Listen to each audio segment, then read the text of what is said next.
Special intensive revision അഥവാ SIR നടക്കുന്ന ഈ സാഹചര്യത്തിൽ നിങ്ങളുടെ പേര് 2026 SIR പട്ടികയിൽ ഉൾപ്പെട്ടിട്ടുണ്ടോ എന്ന് ഈ വീഡിയോയിൽ പറയും വിധം നോക്കാവുന്നതാണ്.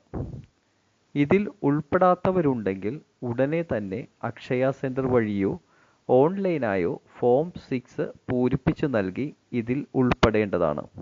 അല്ലാത്തപക്ഷം നിങ്ങളുടെ പേര് വോട്ടർ പട്ടികയിൽ നിന്നും നീക്കം ചെയ്യപ്പെടുകയും വോട്ട് ചെയ്യാൻ സാധിക്കാതെ വരുന്നതുമാണ്. ആദ്യം തന്നെ നിങ്ങളുടെ മൊബൈൽ ഓപ്പൺ ചെയ്ത് അതിൽ ഗൂഗിൾ പ്ലേ സ്റ്റോർ എടുത്ത് സെർച്ച് ബാറിൽ വോട്ടർ ഹെൽപ്പ് ലൈൻ എന്ന് ടൈപ്പ് ചെയ്യുക. ടൈപ്പ് ചെയ്തതിന് ശേഷം ലഭിക്കുന്ന വോട്ടർ ഹെൽപ്പ് ലൈൻ ആപ്പ് നിങ്ങൾ ഇൻസ്റ്റാൾ ചെയ്യുക.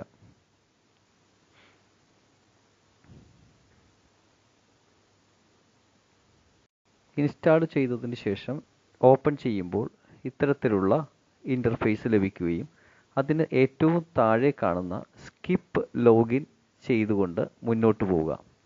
അതിൽ ഈ കാണുന്ന സെർച്ച് ബാറിൽ ക്ലിക്ക് ചെയ്തുകൊണ്ട് ഈ കാണുന്ന എപ്പിക് നമ്പർ എന്ന ടാബിൽ ക്ലിക്ക് ചെയ്യുക. അതിൽ കാണുന്ന ഫീൽഡിൽ നിങ്ങളുടെ പുതിയ എപ്പിക് നമ്പർ, അതായത് തിരിച്ചറിയൽ കാർഡിലുള്ള നമ്പർ ടൈപ്പ് ചെയ്യുക. ടൈപ്പ് ചെയ്തതിന് ശേഷം സെർച്ച് ബട്ടണിൽ ക്ലിക്ക് ചെയ്താൽ നിങ്ങളുടെ ഡീറ്റെയിൽസ് കാണുന്നതായിരിക്കും. അതിൽ ഈ കാണുന്ന പാർട്ട് നമ്പർ എന്ന് കാണുന്നതായിരിക്കും നിങ്ങളുടെ ബൂത്ത്.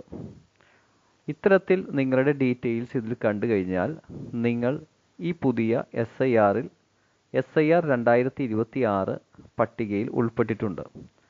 നിങ്ങളുടെ ഡീറ്റെയിൽസ് സെർച്ച് ചെയ്യുമ്പോൾ നോ റിസൾട്ട് ഫൗണ്ട് എന്നാണ് കാണുന്നതെങ്കിൽ നിങ്ങൾ SIR ഉൾപ്പെട്ടിട്ടില്ല. ഇതുമൂലം നിങ്ങൾ വോട്ടർ പട്ടികയിൽ നിന്നും നീക്കം ചെയ്യപ്പെട്ടിട്ടുണ്ട്.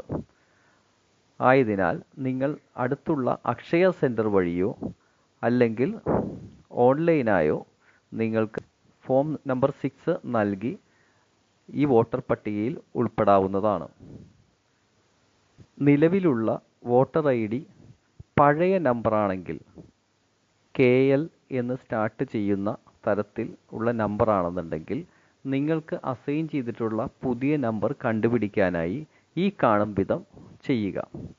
അതിനായി നിങ്ങളുടെ ഗൂഗിൾ ക്രോം ഓപ്പൺ ചെയ്ത് ഡിസ്ക്രിപ്ഷൻ ബോക്സിൽ രണ്ടാമതായി കാണിച്ചിട്ടുള്ള ലിങ്ക് കോപ്പി ചെയ്ത് ഇതിൽ പേസ്റ്റ് ചെയ്യുക.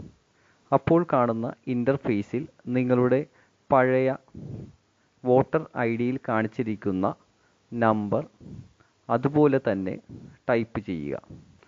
ടൈപ്പ് ചെയ്തതിന് ശേഷം താഴെ കാണുന്ന സെർച്ചിൽ ക്ലിക്ക് ചെയ്ത് കഴിഞ്ഞാൽ നിങ്ങൾക്ക് അസൈൻ ചെയ്തിട്ടുള്ള പുതിയ എപ്പിക് ID നമ്പർ അഥവാ വോട്ടർ ID നമ്പർ കാണാൻ സാധിക്കുന്നതായിരിക്കും.